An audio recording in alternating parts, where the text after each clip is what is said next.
Recibe el sonido, cielo y tierra unidos, cantan santo eres tú.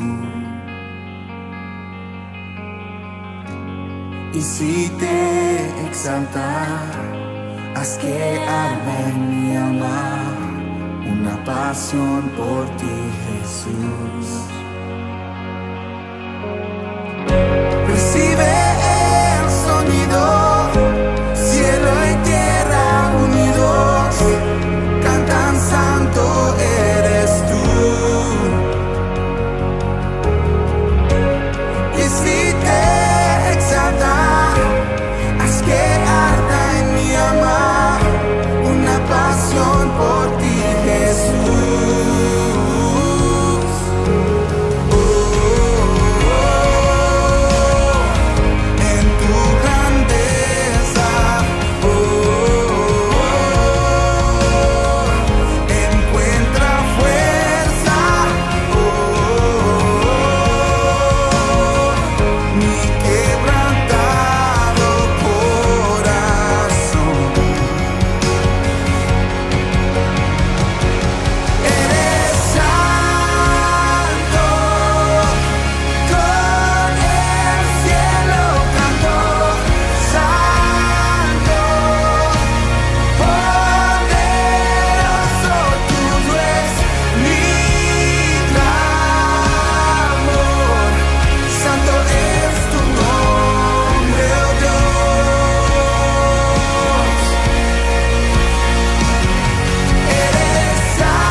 Bendiciones, amados hermanos.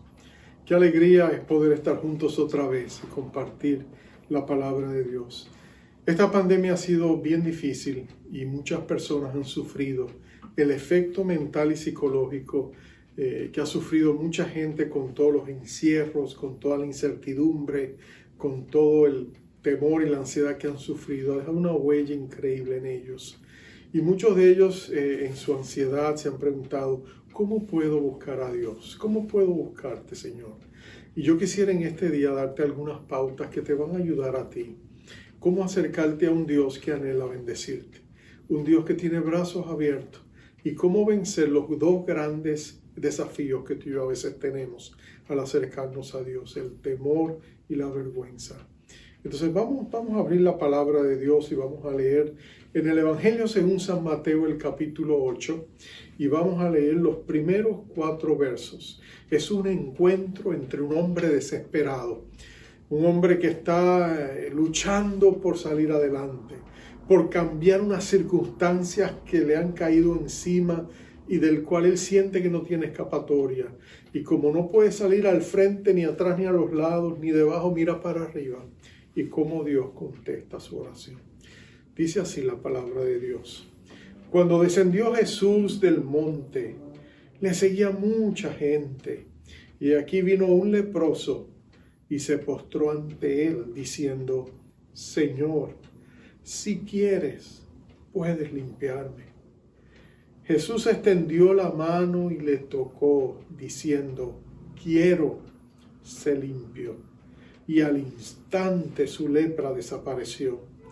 Entonces Jesús le dijo, mira, no lo digas a nadie, sino ve, muéstrate al sacerdote, presenta la ofrenda que ordenó Moisés para testimonio a ellos. Dios bendiga su palabra. Vamos a orar. Padre amado, tiempos difíciles, tiempos desesperados, demandan, Señor, que nos acerquemos a ti. Pero, Señor, muchas veces, muchos no saben cómo hacerlo. Yo te pido, amado Dios, que tú, a través de este mensaje, nos des unas pautas de cómo podemos acercarnos a ti, capturar tu corazón, capturar tu atención y, Señor, recibir respuesta a nuestras desesperadas peticiones. Señor, te lo pedimos en el nombre poderoso de nuestro Rey y Salvador Jesucristo, el mismo Cristo que tocó a este leproso y le dio vida y una segunda oportunidad para vivir. En el nombre de Él te lo pedimos, Señor. Amén, amén y amén. ¿Cómo volver a Dios cuando hemos estado distanciados? ¿Cómo venir a tocar a su puerta cuando tememos ser rechazados? Cuando de pronto sentimos el peso de la vergüenza de nuestros errores, de nuestros pecados, de nuestros defectos, de nuestras imperfecciones. ¿Cómo podemos acercarnos a un Dios de quien no tenemos seguridad de que nos va a recibir? Interesante que en el Museo Louvre de París en una de las galerías hay 2 cuadros inspirados en la historia bíblica del hijo pródigo. Seguramente tú has conocido esta historia, uno de los grandes escritores rusos solía decir que es la historia más grande jamás contada.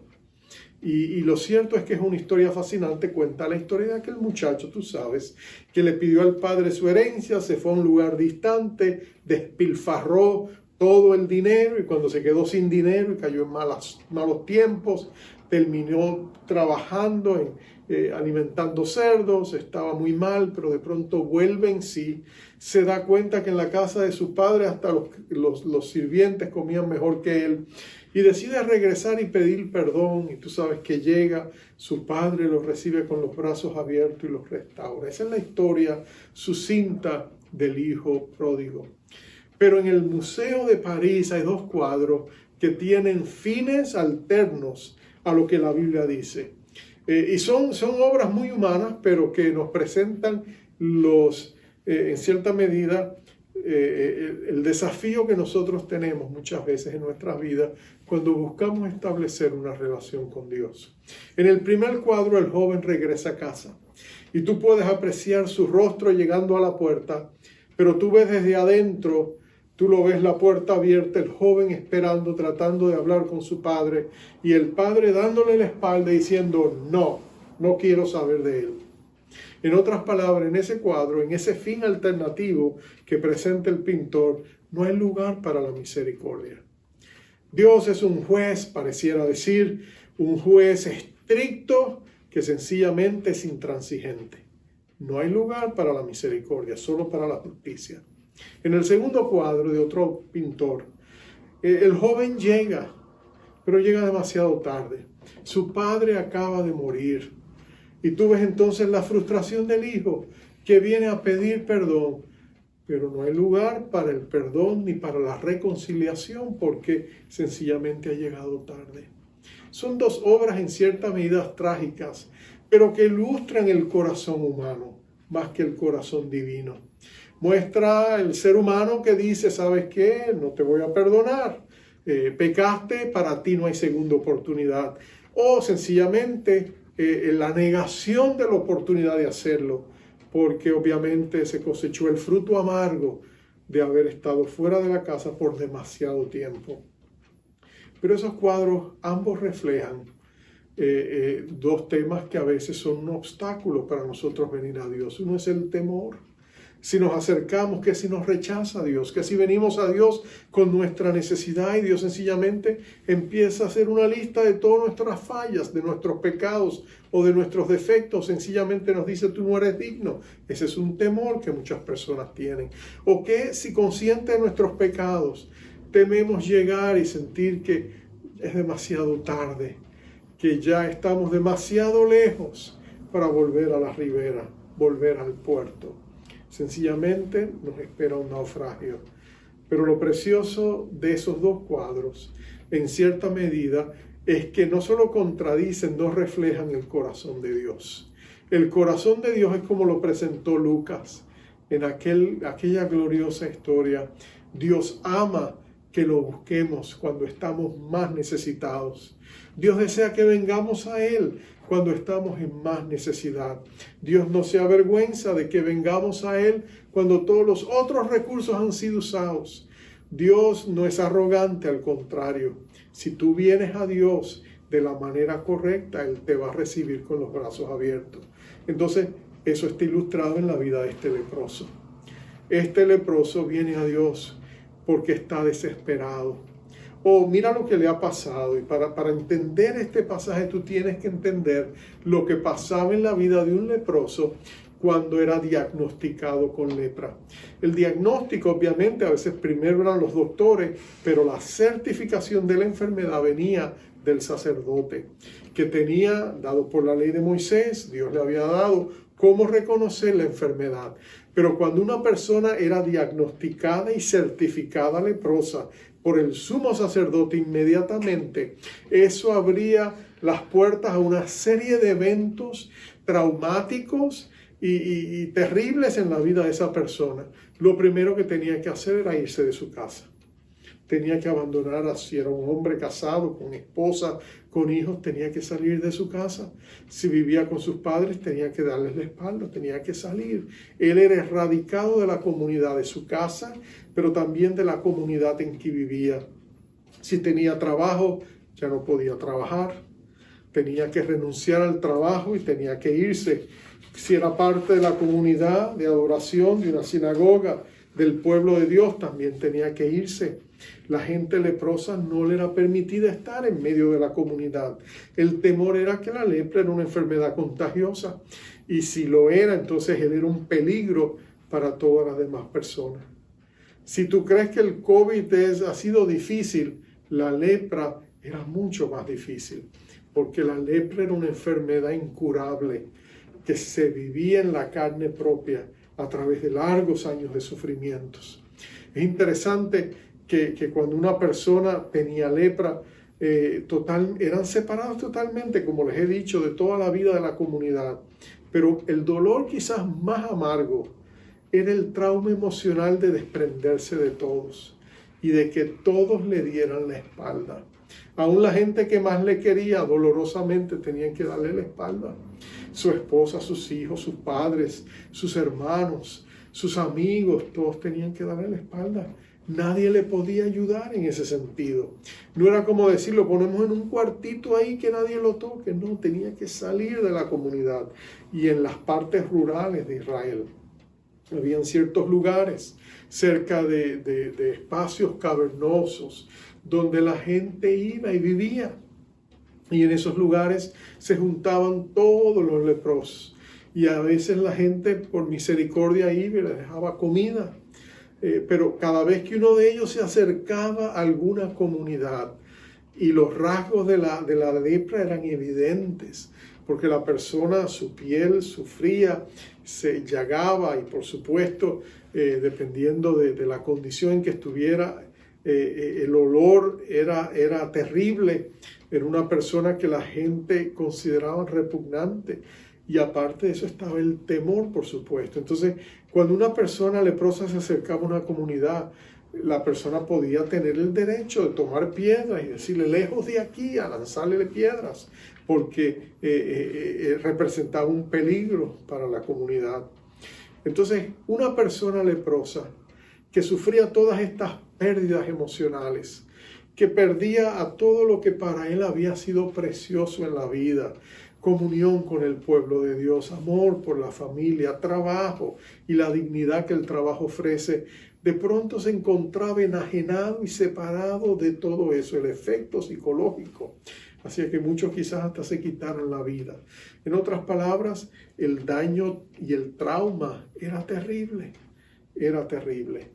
Entonces cuando este hombre escucha, porque él tiene que haber escuchado de alguna fuente, que había un joven predicador, un joven rabino, llamado Jesús de Nazaret, que andaba predicando y enseñando acerca del reino de Dios, pero que no solamente predicaba y enseñaba, sino que lo manifestaba por medio de señales, prodigios, sanidades, milagros, y que personas con todo tipo de enfermedades eran sanadas. De pronto, por primera vez, después de mucho tiempo, volvió a renacer en su corazón una llama de esperanza. ¿Y qué si yo voy hasta Él y Él puede orar por mí? ¿Qué si yo me acerco a Él y Él puede sanarme? Imagínate tú, sería un milagro extraordinario. Le permitiría volver a su comunidad, volver a su familia, volver a su trabajo, volver a las cosas que antes amaba. Pero por supuesto, acercarse a Jesús era riesgoso. Jesús siempre andaba con una compañía de discípulos.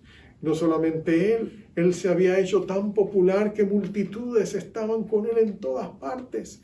¿Cómo podía una persona leprosa entrar a una comunidad sin ser notado, sin ser visto, sin ser reconocido, tomándose el riesgo de que si alguien dijera por un momento leproso, todos se volvieran contra él y le podrían hasta matar? ¿Cómo tomarse ese riesgo? Pero cuando el dolor y la esperanza fueron más grandes que el temor y la vergüenza, él decidió arriesgarse. Así que él llega, me imagino que él se vistió con mantos, se camuflajeó, no permitió que nadie lo pudiera ver. Si hacía calor, él no le importaba, él iba a sudar. Él se puso mantos, varias capas, con tal de tratar de que el olor no saliera. Y luego, en constante movimiento, se movía no mucho tiempo en algún lugar en medio de la multitud para que nadie lo notara, buscando el momento perfecto de poder venir a Jesús y hacerle esta petición. Y tú sabes lo que pasa, lo acabamos de leer. Pero hay tres cosas que él hace que yo pienso que tú y yo podemos hacer en el momento en que tú y yo necesitamos tener un encuentro con Dios. Acuérdate, Dios está en todas partes.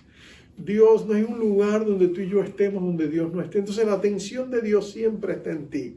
Si tú eres un hijo de Dios y has nacido de nuevo, aceptando a Cristo como tu Salvador, el Espíritu de Dios mora en ti. El que se une al Señor, un espíritu es con Él. Y ahora Él está en ti. Así que tú y yo no podemos ir a ningún lugar donde Dios no esté presente y donde Dios no esté atento a nuestras oraciones. Él es el buen pastor y a cada una de sus ovejas las conoce por nombre. Y Él sabe lo que ellos pasan y sabe lo que ellos se enfrentan. Y Él se interesa por ti. Entonces, podemos estar seguros de que podemos acercarnos a Él. La pregunta es, ¿cómo lo hacemos? ¿Cómo te puedes tú acercar a Dios? Míralo primero. Acércate con humildad. Acércate con humildad. Mira que este hombre viene y se postra delante de Jesús. La postración era un símbolo eminente de humildad. Era también un signo de adoración. Él se acerca y con humildad viene a Él. Y le dice, Señor, por favor, aquí estoy. Se postra y le llama Señor. Mira la reverencia con la que Él se acerca. Cuando tú te acercas a Dios con esa humildad, con esa sinceridad, aunque sea desesperada, Dios te encuentra irresistible. Dios dice en su palabra que Él valora la sinceridad y la humildad, que el contrito y humillado de corazón Dios jamás rechaza. Cuando tú te acercas a Dios, no es la elocuencia de tus palabras, es la humildad con que tú te acercas y la sinceridad con que tú hables con Él. Recuerdo años atrás, me gusta cuando nuevos creyentes empiezan a orar y empiezan a hablar con Dios, porque están destituidos de todo el lenguaje religioso que nosotros a veces adquirimos a través de los años y que en cierta manera solemos frecuentar en uso cuando hablamos con Dios. Pero una persona nueva habla a Dios tal y como es. Recuerdo un hermano recién convertido que vino a la iglesia por segunda vez y estamos en una clase y todos empezamos a orar y él no sabía cómo orar. Así que él habló con Dios como tú y yo hablamos con un amigo y le dijo, hola Señor, soy yo Pedro, ¿te acuerdas de mí? Yo vine aquí la semana pasada y me convertí. Pero había algo tan genuino y tan sincero y tan deliciosamente encantador en la sinceridad de este hombre, que yo estoy seguro que cautivó el corazón de Dios. Porque Dios se goza en la humildad. ¿Y cómo lo sabemos? Porque Él mismo lo dice. Mira en Isaías 57:15, Él dice, porque así dijo el alto y sublime, el que habita en la eternidad, y cuyo nombre es el Santo. Yo habito en la altura y en la santidad, y con el quebrantado y humilde de espíritu, para hacer vivir el espíritu de los humildes y para vivificar el corazón quebrantado. Aquí tú tienes a Dios, el alto y sublime, el glorioso Rey de gloria. Oh, Dios es tan maravilloso, la hermosura de su santidad. Tú y yo estaremos mirando a Dios por siglos y siglos por venir en el cielo. Y todos los días descubriremos algo nuevo de su infinita gloria y majestuosidad y magnificencia. Ese es Dios. Pero mira lo que Él dice. ¿Con quién quiere Él estar? Dice, con el humilde de corazón, con el quebrantado de espíritu, con el que tiene el corazón roto. Con ellos es que Dios quiere estar, para ayudarlos, para vivificarlos, para sanarlos, para levantarlos. Entonces, si tú y yo estamos en esa condición y venimos a Dios con un corazón sincero y le hablamos con el corazón, déjame decirte, Dios ya está allí esperándote. Dios te encuentra a ti irresistible. Ese es el secreto, la humildad. Y cuando tú miras los grandes hombres y mujeres de Dios a través de los siglos, la virtud, que es como el collar donde se ponen todas las otras perlas, el collar es la humildad. Los grandes teólogos llamaban la humildad eso, el collar de todas las virtudes, donde tú ponías todas las perlas de las otras virtudes, las ponías en ese collar. La humildad era el centro de lo que agrada a Dios. Y Dios lo dice en Isaías 66:2, mira lo que dice. El Creador, nuestro gran Dios, dice, mi mano hizo todas estas cosas, y así todas fueron, dice Jehová, pero miraré a aquel que es pobre y humilde de espíritu, y que tiembla a mi palabra. Dios es inusual. La persona que es importante con quien quiere estar. con otras personas que se consideran importantes, ¿no es cierto? Tú ves a veces la gente humilde que se levanta y llegan a ser grandes atletas, y llegan a ser los astros, y la gente igual en el mundo de la farándula tienen grandes voces y con gran esfuerzo llegan a ser grandes músicos o grandes cantantes, o el humilde que llega a ser un gran hombre en la política o en cualquier estación de la vida o cualquier vocación. Y tú ves que llega un momento, enseguida, muchas veces se olvidan de sus orígenes humildes. Inmediatamente quieren estar con la gente que ellos consideran como ellos. Han llegado a alcanzar la importancia, la relevancia. La gente que está subiendo quiere estar con los que están más altos, no con los que están más bajos. Y qué trágico es cuando ellos se olvidan de sus raíces y de sus amigos y de pronto miran y hay ese gran distanciamiento, ¿no es cierto? Cuando eso sucede, la gente siente el dolor de verse rechazado por aquellos que muchas veces fueron parte de ellos, aunque por otro lado se sienten orgullosos de lo que ellos han logrado hacer, porque en cierta medida es uno de ellos. Pero mira a Dios, Dios no quiere estar con los grandes, Dios quiere estar con los pequeños. Él dice, yo lo he creado todo, yo he hecho los grandes seres de todo el universo, desde ángeles, principados, potestades, los seres humanos. Pero dice, él ahí no dice, yo quiero estar con los reyes. Él no dice, yo quiero estar con los gobernantes. Yo quiero estar con los grandes luminarias de la finanza, de los negocios. Dios no dice eso. Él dice, yo miraré, mi atención estará en aquel que es pobre y humilde de espíritu y que tiembla a mi palabra. Eso quiere decir que a Dios le gusta estar con los humildes. Y uno se pregunta, ¿pero por qué? Porque el corazón de Dios es humilde. Jesucristo dijo, y estaba diciendo la verdad, yo soy humilde de corazón. El Rey de la Gloria dejó la gloria y se hizo hombre, se empobreció para enriquecernos a nosotros. Cuando Jesús caminaba esas calles polvorientas de Palestina, ¿con quién estaban? Sino con los pobres de la tierra. ¿Con quién estaba? Sino con los humildes. ¿A quiénes sanaba? A los leprosos, a los necesitados de su gracia. Y nota que a los líderes religiosos muchas veces los evitaban, y ellos los evitaban a él a veces, ¿no es cierto? Pero él quería estar con aquellos por quienes el corazón de Dios latía y deseaba verlos. Entonces, acércate a Dios con humildad. Como te decía, los grandes hombres de Dios se conocieron porque eran humildes.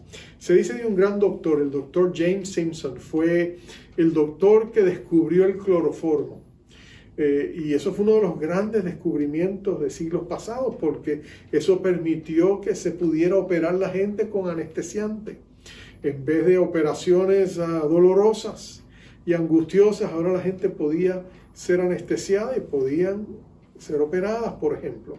Y cuando a él le preguntaron, ya avanzada su edad, un periodista lo entrevista y le dice, dígame, señor Simpson, doctor Simpson, James Simpson, ¿cuál ha sido el descubrimiento más grande de su vida?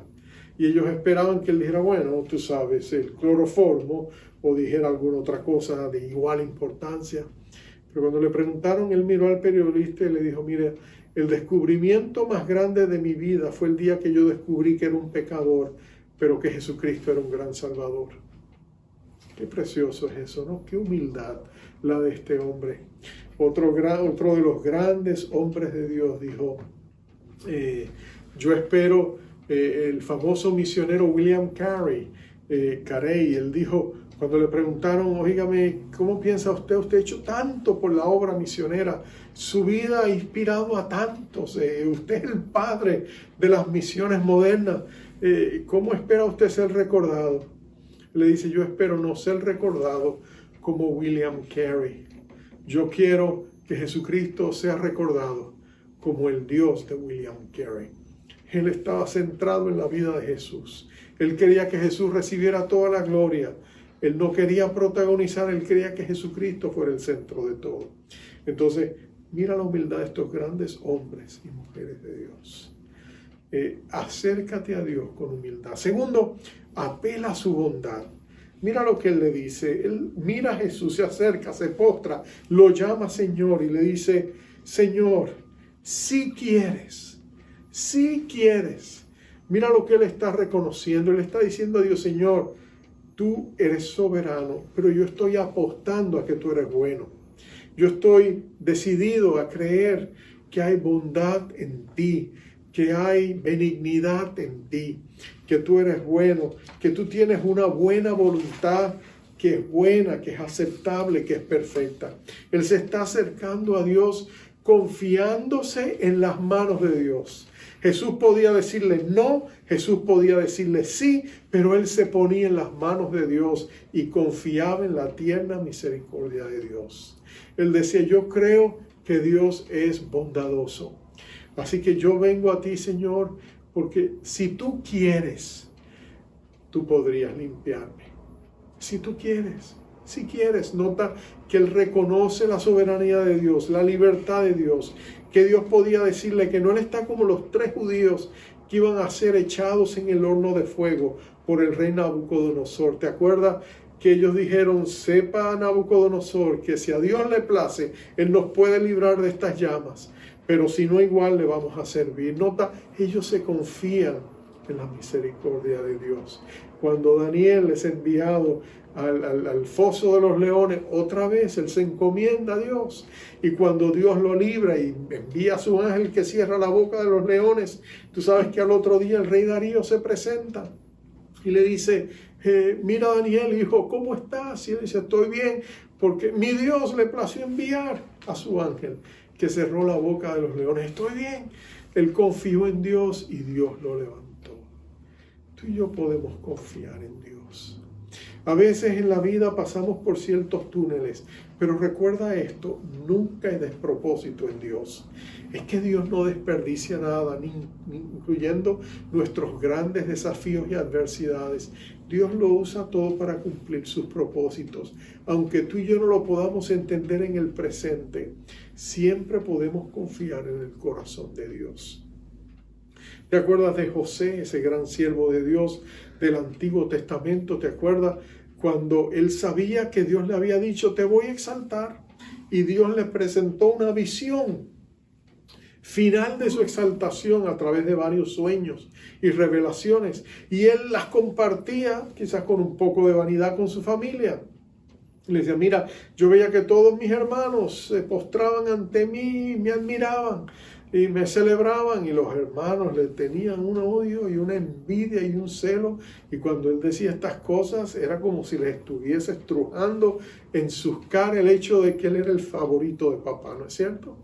Pero un día en que aún su papá le dijo, pero hijo, ¿qué estás diciendo? ¿Acaso es que nosotros también nos vamos a humillar a ti? O sea, Dios le presentó un cuadro final, pero para llegar allá él tendría que pasar por un proceso donde él sería refinado como el oro y su corazón sería refinado como el oro, y él tendría que vivir una vida de completa dependencia en Dios para que su corazón y su espíritu en la presencia de Dios fueran ministrados y refinados, para que entonces Dios pudiera llevarlo hasta allá. Él tendría que descender a la grandeza, no elevarse a la grandeza. Y por supuesto Dios también trabajaría en los corazones de sus hermanos para llevarlos del odio, del celo y de la envidia a una aceptación fraternal y amorosa de su hermano, y un reconocimiento de que Dios lo había exaltado, y si era la voluntad de Dios, ellos también tendrían que recibirlo con pláceme y celebrar al Dios que le había parecido bien exaltar a su hermano. Pero eso llevaría años, largos años, y tú ves el relato de él en el libro de Génesis, y las frustraciones, y los dolores, y las vicisitudes, y los rechazos, y la tragedia, y cómo todo va volteándose, pero Dios está con él a lo largo de todo el camino, y al final, él llega al final que Dios le había mostrado. Y él le dice a sus hermanos que ahora están temerosos de que él vaya a tomar represalias porque Dios lo ha exaltado en una posición de autoridad como el segundo de Faraón. Y ahora ellos temen, pero él dice, no, mis hermanos, Dios estaba en todo esto, lo que ustedes quisieron para mal, Dios lo ha usado para bien. y les dice, es Él el que les ha traído hasta mí, me ha puesto en mí en posición de bendecirlos, porque el propósito de Dios era la preservación de nuestra raza y de nuestro pueblo. Dios obra de maneras increíbles cuando estamos en sus manos. Entonces, este leproso viene hasta Él y Él se confía que a pesar de todo lo que ha pasado en su vida, a pesar de la tragedia y de la adversidad y de las malas noticias, ahora se pone ante Dios y le dice, Señor, estoy en tus manos. Si quieres, tú puedes hacer una gran diferencia. Él se confía en las manos del corazón de Dios. Y tú siempre puedes confiar en aquel Jesucristo que estuvo dispuesto a morir por ti y por mí. Pero hay un tercer elemento. Acércate a Dios con humildad. Apela a la bondad de Dios, a la misericordia de Dios. Y tercero, cree en su poder. Cree en su poder. Ese es el tercer gran componente. Tú y yo nos acercamos a Dios con humildad. Nos acercamos a Dios con expectativa. Confiamos en su bondad. Apelamos a su misericordia. Pero llega el momento en que tenemos que creer. Mira lo que Él le dice, Señor, si tú quieres, tú puedes limpiarme. Hay fe en lo que Dios puede hacer. ¿Qué diferencia al padre que se acercó a Jesús en otra ocasión? En Marcos 9 se cuenta la historia. Y después de la desilusión de que los discípulos de Jesús no pudieron sanar a su hijo, que estaba endemoniado, y Jesús baja del monte después de aquella preciosa transfiguración y viene hasta Él. ¿Te acuerdas lo que pasa, no es cierto? ¿Te acuerdas que el Padre se acerca? Ahora su confianza está disminuida y se acerca a Jesús y dice, si tú puedes, me puedes ayudar. Y Jesús le dice, ¿cómo que si yo puedo? Claro que yo puedo. Todas las cosas son posibles para Dios. Pero este hombre no tiene esa duda. En ese hombre no hay, en cierta medida, incredulidad. Él se acerca y le dice, Señor, si tú quieres, tú puedes hacerlo. Yo sé que tú puedes hacerlo. Yo he escuchado los reportes de lo que tú has hecho. Yo he escuchado las historias de tus milagros. Yo he hablado con otros que han recibido ese toque sanador. Señor, yo sé que tú puedes. Hay fe en Él. Hay fe en Él. Y la fe es indispensable para venir a Dios. Fe no es ausencia de duda, no es ausencia de temor, fe no es ausencia de pena o de vergüenza. No, fe es cuando está todo eso presente, pero de igual manera tú te acercas a Dios y dices al Señor, Señor, yo creo que tú lo puedes hacer. Y tú sabes cómo Jesús responde. Aquí está este hombre, rostro descubierto. Los discípulos han saltado atrás cuando se dieron cuenta que era un leproso. Ellos han dicho un leproso y están todos angustiados, pero Jesús está ahí. Y Jesús toma la acción. Y Jesús escucha su petición, que es breve y al punto, porque no se puede andar con rodeos. No hay oportunidad. Es un relámpago de petición. Es una oración que parece un disparo de escopeta. Señor, si tú quieres, tú puedes limpiarme. Y tú sabes que Jesús inmediatamente extiende la mano y lo toca diciendo, quiero, sé limpio. No hay grandes rodeos tampoco de parte de Jesús, pero nota que Él lo toca. Oh, ese toque de Jesús tiene que haber sido significativo. El que Él toque a un leproso, por supuesto, es una violación de la ley de Moisés, que decía no se pueden tocar a los leprosos, los rabinos no pueden tocar a los leprosos. Pero Jesús lo toca e inmediatamente la lepra desaparece. Pero cuando Jesús toca a ese leproso, quizás Él toma su rostro entre sus manos y lo toca y le dice, quiero ser limpio. Jesús le estaba transmitiendo a él no solamente sanidad física, sino aceptación y sanidad emocional. De pronto este hombre que había sido rechazado por su familia, rechazado por su comunidad, rechazado por sus amigos y compañeros, rechazado por una sociedad judía que no tenía otra alternativa, de pronto ahora Jesús lo toca y le dice, yo sí te acepto, yo no te abandono, yo no te desamparo, yo no te dejo, yo te restauro. Tú sabes lo que sucede. Le dice, ahora vete otra vez al sacerdote para que te certifique como una persona sana. Él tenía que ir, la ley de Moisés lo exigía, y el sacerdote tendría que hacer su prueba y ver su cuerpo y decir, esto es un milagro, tú no estás enfermo, ¿qué pasó? Jesucristo me sanó. Bueno, yo no puedo, quizás el sacerdote no lo podría aceptar, quizás era un fariseo empedernido, pero lo que no podía negar es que era sano, estaba sano, lo habían sanado. Y tenía que emitir su certificado y decir, no puedo detenerte, regresa a tu casa, vuelve a los tuyos. Y tú te imaginas el gozo de aquel hombre que ahora volvía a su casa y abrazaba a su esposa y abrazaba a sus hijos lloroso de alegría y volvía a su trabajo, a su oficio, a su vocación. Podía volver a la sinagoga otra vez y entrar al templo a adorar a su Dios con acciones de gracia, dando ofrendas de júbilo, diciendo, gran misericordia ha tenido Dios conmigo, grandes cosas ha hecho Jehová con su siervo. Bendito sea el nombre de Jesús de Nazaret, que tuvo misericordia de mí. Oh, hay poder en el toque de Jesús. Tú sabes que neurocientíficos nos dicen que hay poder solamente en el toque. Los bebés que son acariciados y mimados se desarrollan más saludablemente. Las parejas donde hay contacto físico y afecto y se muestra, dice que llevan vidas más libres de estrés. Personas ancianas que reciben mimos y cariño, ellas llevan vidas más felices y aceptan con más facilidad el envejecimiento. Personas enfermas que reciben toques de misericordia, a veces se sanan más pronto. Todo eso está probado científicamente por la neurociencia, ¿no es cierto? Pero el toque de Jesús es más que meramente un toque humano. Es un toque divino, es un toque sanador, es un toque que tiene la mano de Dios y el poder de Dios en él. Quizás en este día tú necesitas un toque de Jesús.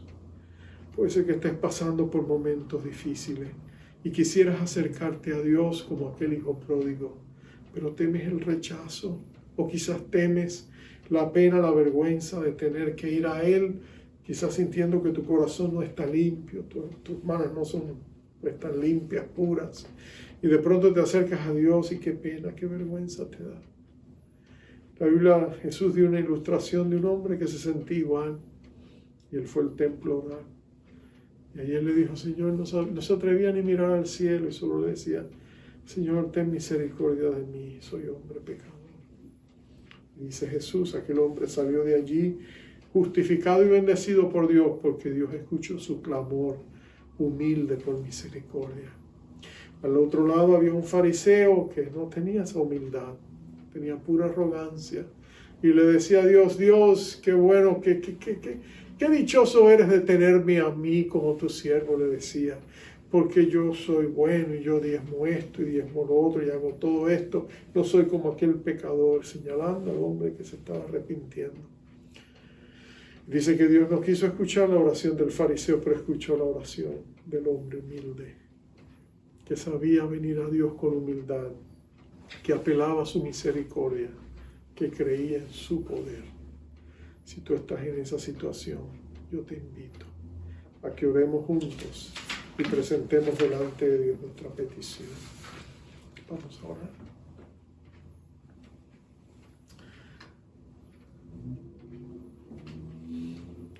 Padre, qué gloriosa invitación tú nos das. Venid a mí todos los que estáis trabajados o cargados. En otra ocasión dijiste, venid a mí todos los que están hambrientos de una vida diferente. Venid a mí todos los que están sedientos de aguas refrescantes espirituales, del manantial de vida que solo yo ofrezco. Tú invitabas a la gente a venir a ti de tantas maneras. Gente enferma venía y traían a los enfermos. A veces los cargaban y los ponían delante de ti. Otros venían como este hombre y se postraban desesperadamente.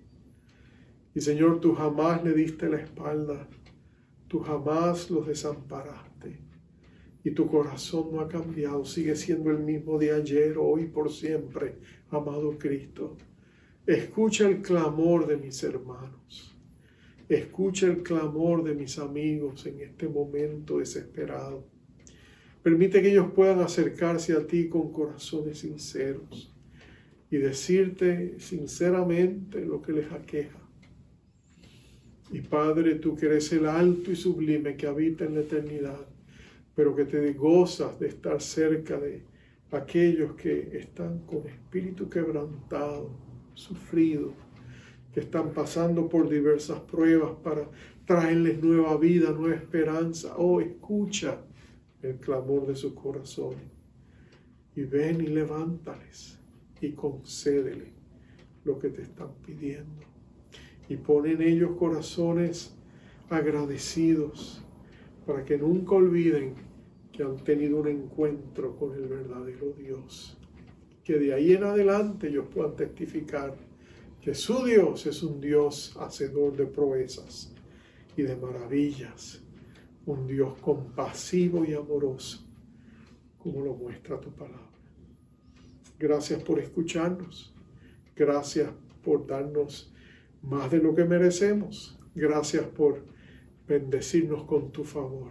Ahora nos ponemos en tus manos, en el nombre poderoso de nuestro Rey de Gloria, nuestro Cristo, el amigo de pecadores y el sanador de leprosos.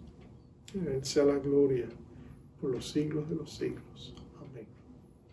Amén y amén. Amados, una vez más te envío ahora con la bendición sacerdotal. Jehová te bendiga, te guarde. Jehová haga resplandecer su rostro sobre ti y tenga de ti misericordia. Jehová alce sobre ti su rostro y ponga en ti paz. Dios te bendiga. Gracia hay cuando paso por el fuego. Abres camino donde no lo hay. Al recordar lo que has hecho en mí, lo que un día fui, lo que recorrí, sé que a mi lado siempre estás. Hubo uno más entre las llamas que estuvo junto a mí. Hubo uno más sobre las aguas que pudo el mar abrir. Que en mi interior no queden dudas de cómo libre fui. Hay una cruz que muestra el precio que Jesús pagó por mí. Hay uno más entre las llamas.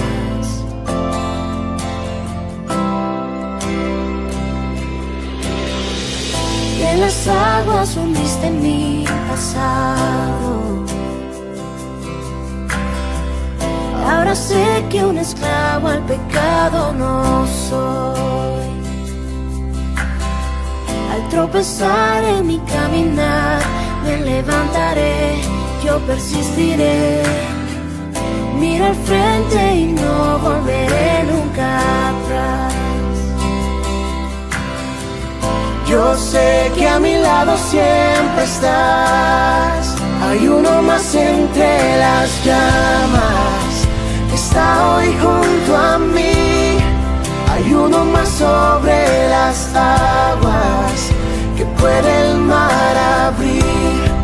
En mi interior no quedan dudas de cómo libre fui. El mismo que venció la tumba ahora vive en mí. Hay uno más entre las llamas. Oh, oh. Hay uno más entre las llamas. Oh, oh. Tú los vencerás. Las tinieblas a tus pies se rendirán. Rugirá tu voz desde el cielo y los muros caerán. Traes libertad, las cadenas ante ti se nos separa, nada nos separa.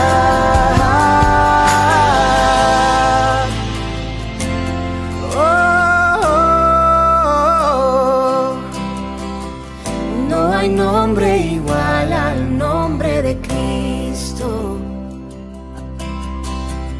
Y el que fue, el que es y por siempre será.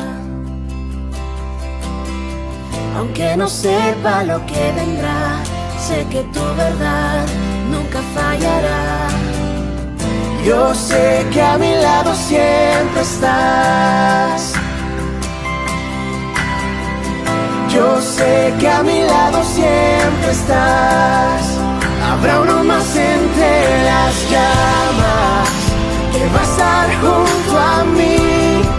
Habrá uno más sobre las aguas que puede el mar abrir. Que en mi interior no queden dudas de tu fidelidad. Me alegraré en las batallas, porque conmigo ahí estarás. Me alegraré en las batallas, porque conmigo ahí estarás. Me alegraré en las batallas, porque conmigo ahí estarás.